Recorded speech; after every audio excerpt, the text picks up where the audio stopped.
Oke, selamat datang. Hari ini kita mau bahas cerita yang, inspiratif banget. Tentang seorang pemimpin yang kekuatannya itu bukan dari jabatan, tapi justru dari pelayanan.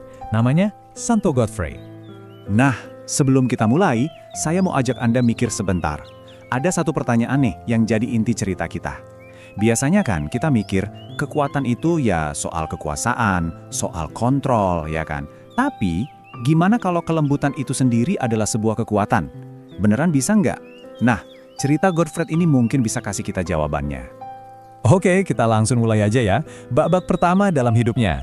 Misinya di sebuah biara yang bisa dibilang udah di ujung tanduk. Dari sinilah semuanya berawal. Biar kita paham siapa itu Godfrey, kita perlu tahu dulu latar belakangnya. Dia ini seorang biarawan Benediktin. Nah, biarawan Benediktin itu hidupnya fokus banget ke 3 hal. Doa, kerja, dan hidup bareng-bareng dalam komunitas yang sederhana. Nilai-nilai inilah yang ngebentuk dia jadi seperti apa. Nah, dengan bekal hidup seperti itu, dia dikasih tugas yang kelihatannya mustahil banget. Dia diminta buat membenahi dan menghidupkan lagi sebuah biara di Champagne, Prancis, yang kondisinya waktu itu udah parah banget. Separah apa sih emangnya? Coba bayangin deh, waktu Godfrey sampai di sana, biarawan yang tersisa itu cuma 6 orang. Cuma 6! Semangat mereka udah nggak ada, dan biara itu udah kayak mau tutup aja. Terus gimana caranya dia membalikan keadaan? Nah, ini resepnya. Sederhana banget tapi luar biasa efektif. Dia nggak pakai paksaan, nggak pakai aturan ketat, sama sekali. Sebaliknya dia pakai 3 hal. Kelembutan, belas kasih, dan yang paling penting dia jadi contoh langsung lewat hidupnya. Dan cara inilah yang berhasil membangkitkan lagi komunitas itu. Bahkan sampai ada orang-orang baru yang mau gabung. Kesuksesannya di Champagne ini tentu aja nggak luput dari perhatian. Nah, ini membawa kita ke babak selanjutnya dalam hidupnya. Dia diangkat jadi pemimpin, sebuah peran yang jujur aja nggak pernah dia mau. Gimana nggak, Godfrey ditahbiskan jadi Uskup Agung Reims. Ini posisi yang super bergengsi di Prancis loh. Tapi, bukannya bangga atau merasa terhormat, buat Godfrey ini malah jadi beban.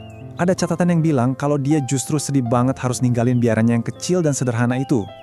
Disinilah kita lihat kontras yang jelas banget dalam dirinya. Jabatannya, Uskup Agung, punya kekuasaan, punya pengaruh. Tapi hatinya itu tetap hati seorang biarawan. Yang dicari ya, hidup sederhana, doa, dan ketenangan. Dan kerendahan hatinya ini bukan cuma omongan ya, tapi beneran kelihatan dari tindakannya. Ada satu cerita menarik nih, katanya kalau kokinya masak makanan yang menurut dia terlalu mewah, dia bakal diam-diam panggil orang miskin dan ngasih makanan itu ke mereka. Ini kan jelas banget nunjukin prioritas dia itu apa. Tapi tentu aja jadi pemimpin dengan prinsip kayak gitu nggak gampang. Di bab ini kita bakal lihat gimana kelembutannya itu diuji habis-habisan dengan tantangan yang luar biasa berat. Jadi Uskup Agung itu bukannya bikin hidupnya enak, malah sebaliknya. Waktu dia coba benerin hal-hal yang salah di keuskupannya, dia langsung dapat perlawanan keras. Nasihatnya dicuekin, dia dilawan terang-terangan, dan puncaknya, dia bahkan diancam mau dibunuh. Gila kan? Nah, garis waktu ini ngasih kita rangkuman singkat perjalanannya.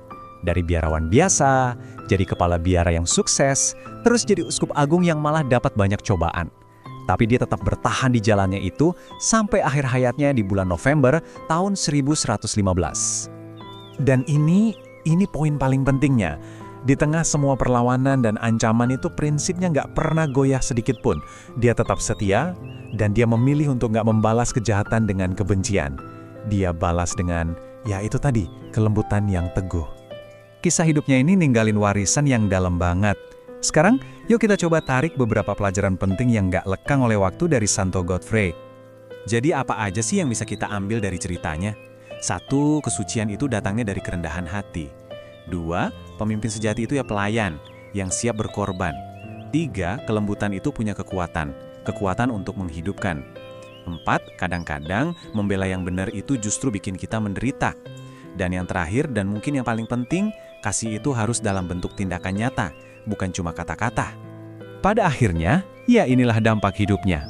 Dari biara yang hampir mati sampai keuskupan besar, teladan Santo Godfrey itu berhasil menyalakan lagi semangat iman, harapan, dan kasih buat banyak orang. Warisannya itu terus hidup sampai sekarang. Dan sebagai penutup, saya mau kasih satu pertanyaan buat Anda renungkan.